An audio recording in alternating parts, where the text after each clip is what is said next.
Yeah, he goes through a very intense transformation. The journey begins with him meeting Shelley, falling madly in love, and then they both get murdered. Spoiler alert. And it really sets him off on a course, kind of a mythological course of what what he's willing to do to get her back. Well, fantastic. I loved everyone. And yeah, it was very important for the movie that Twigs and I would have chemistry and get along, and we did so on screen and off screen, I think. But yeah, the whole cast is fantastic, and it was a pleasure working with Danny as well, Houston. The kind of third act opera fight scene changed as we were shooting. So we had to kind of align the choreography a little bit more with where Eric's emotional state was and is at that point in the movie. And I think it was very important for me to. The choreography wasn't that hard to learn, but it was about really anchoring it into where his emotional state was, and I think that kind of colors it. It's his sort of nihilistic climax of the movie and his emotional state in that at that point of the movie, and that was very important. So it was kind of structuring a lot of the fight scenes as if they were emotional scenes. Yeah. I think when we meet her, Shelley is a young woman who is in desperate need of love, in need to be seen and to be heard, and I think she finds in Eric a confidant and someone that can really bring her dreams of companionship and trust to life. Yeah, I mean, Bill's such an incredible person, and I think we were incredibly lucky to have a spark together straight away and just a very natural chemistry. He's somebody that has become a very dear friend of mine, and I couldn't think of anyone better to have my first big role in a film with, just to guide me through the process and everything from my first scene to, all of this press. It's so incredible to be next to someone that's so special and so kind. Well, I worked very closely with Kurt and Bart just to really create outfits that felt very authentic to Shelley. I've said before that Shelley feels like she comes from a real scene. She comes from a world of cool, kind of quite desolate kids that live on the fringes of society that feel like they don't fit in. So I took Kurt and Bart to this incredible art collective called Fantastic Twirls in London. They make clothes, and so we went and we got a lot of Shelley's outfits from there and Eric's, and it just felt like we were taking a piece of my scene in London into the film of The Crow. This film it's really about love, and it's about finding somebody who sees you like the real you and that can bring you back from your own hell. Shelley gets sucked down into a hell and Eric fights for her to bring her back, but I think in the human experience we're all susceptible to falling into our own personal hell, and we all need someone that loves us, whether it's a family member, a friend or a lover, to reach down and care about us enough to bring us back, and that's what Eric does for Shelley, and I think that everybody deserves a love that's as deep and as true and as raw as what they have. I think both of them have a real naturalism to them. I think there's something obviously kind of magical and wondrous about Twigs, and Bill to me is a very empathetic man, but also he's quite terrifying. So the combination of the two of them, they were just very quick to fall in love together, which was really amazing to see. Stunts is a very fun part of the process. Obviously, Bill came to the movie physically very able and powerful. He was ripped and muscular and very athletic. So really, the part I had to play was to get the emotion of the scenes through the action set pieces, so that it wasn't just gratuitous violence. It had an emotional purpose, and Bill really brought that to the table. Oh my God, it's so exciting. Well, first of all, so exciting to be in New York. Such a dream to be here, and I love the city. I haven't been for ages. So yeah, it's a dream come true. It feels like it was a longish time coming, so I'm really happy to see the fruits of our labor kind of coming into fruition. When you meet her, first of all, extremely stylish. I think she's a very modern girl, and she's really tries to do the right thing, but she can be naive. And she goes through a really crazy journey of trying to protect her friends and trying to deal with the whirlwind that is the magic of the crow. So watch the rest of it and find out, I guess. The most beautiful thing, aside from seeing everyone's talent, is just being able to see how kind and appreciative and talented everyone is as well. It's amazing when you're so talented at what you do and also just an amazing person. So I feel so lucky to be part of this. Rupert was amazing. He has a beautiful vision for what this new version of the Crow was to be, and I guess was extremely clear and detailed with his direction, and just really made me feel seen and validated every time I was on set. So he was awesome to work with.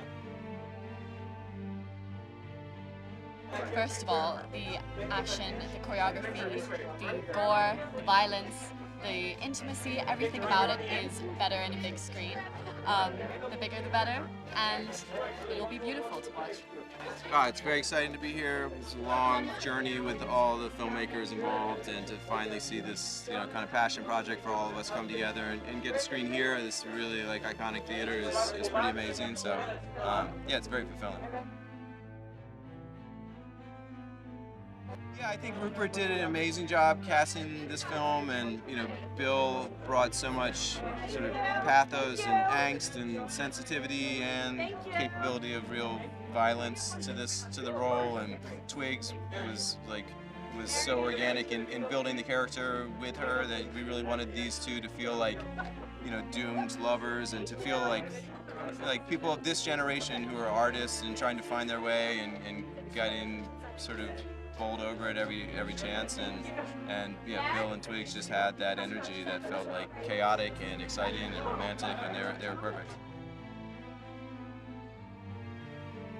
It was different because I think everyone had a real reverence for the graphic novel and for the experiences that the author of the graphic novel had gone through to create that. This is always this kind of mythic piece of storytelling that was really born out of loss, out of love that had died, and this feeling of the desire for some kind of grief and vengeance. And so I think everyone sort of brought their own experiences into that, and so it was a really open and collaborative writing process, and really wanting to honor the kind of the mythos and the mythology of both the graphic novel and the original movie, but really do something that would speak to this generation. And yeah, it was a really exciting and challenging creative process. When we meet her in the film, she's already estranged from her daughter, played by FKA Twigs, and is incredibly, profoundly, deeply hurt by that, and has hoped for a reconciliation, but her daughter, something happens to her daughter. I don't want to give a spoiler, people don't know already, and therefore that opportunity is never going to come again. But then she meets the Crow, who has come back to try and wreak revenge for what's happened to her daughter, and she tries to warn him that the forces that are behind the terrible events with her daughter are far darker than he could possibly imagine, and she is as someone who's had dealings with them in the past. Oh, it's fantastic. Fantastic people to work with.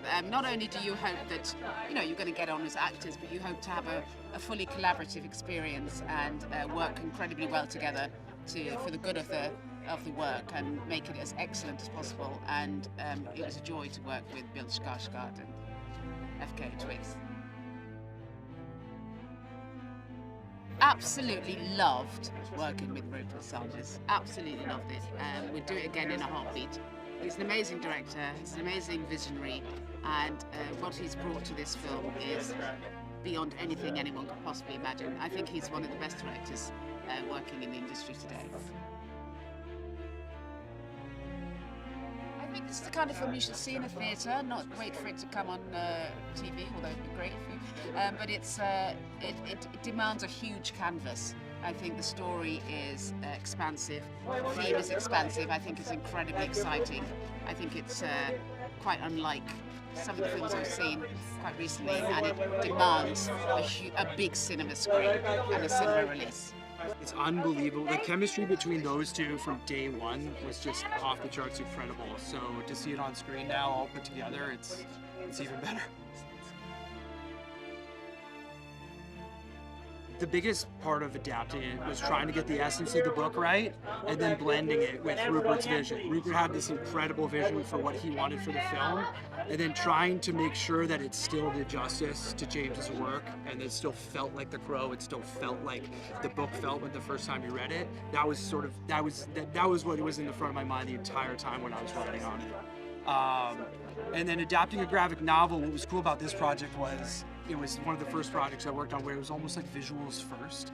You know, we tried to basically, incorporate all the narrative, dramatic elements, but we were almost starting with images first and ideas coming out of Rupert's brain and trying to make them work, and ideas from the book, the visual images, and then trying to, put it all together and make it exciting and emotional. This film is an absolute visual masterpiece. I mean, that's what Rupert does best.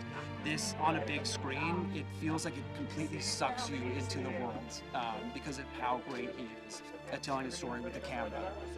Lex is an assassin, so we meet up with the Crow, we kill the Crow, and then he goes on a crazy journey. We come back and then he kills everybody in the end. Amazing, I learned so much off all of our cast members. They were all super talented, super humble, and great people. Rupert Sanders knows what he's doing, he knows what he's trying to get. He's very comfortable working with him, and we've got the final things that we needed to get straight away. Like, he knows what he wants and he knows what he's doing. It's an amazing journey that has started many years ago. My heart is singing. We've taken such a long time and been through so many things together, and to finally be at this point, like, there's something, I've had a knot in my stomach all week, and it's finally lifted up and it's come into my throat, and I now want to sing about The Crow, and I'm so excited. We've made it. We made it. We made it. It was a real challenge, but we are so pleased that now the movie will go to an audience that will discover a new movie about them and their feeling now of nowadays, and I hope that they will fly with it. And we have to thank Samuel Hadiga, Victor's late brother, and our partner and love and everything. Oh, Bill. Well, for me, I mean, Bill was a no-brainer, though. But each of them has an incredibly powerful, emotional quality that they bring through in a totally unique and authentic way. And they can bring this gothic, dark story to life in a really relatable, it's hard to do all this dark stuff in a way that's relatable. But because they have such purity and accessibility of their own and other people's emotions, they can really bring that to the screen, and that's what we need, so that's why we went with it. I don't know, I think Bill was the only choice when we looked at a lot of actors, and he personified the Crow at the end of the day. Really, audiences need to see this in the theatre, from my point of view, is that Rupert is an incredible director of what I would call the iconic moment. He can create just seemingly out of, as far as I can see, out of nothing. He can create these moments that make you feel as if the universe has shifted in some sort of unexplicable way. And to really have the full impact of that, I think you need to see it in a 60-foot screen, because suddenly the world does, you're living it like it's a real thing, and you feel and see the universe shift around you, and it just knocks you sideways. That's why people should see it on the big screen, to have that impact.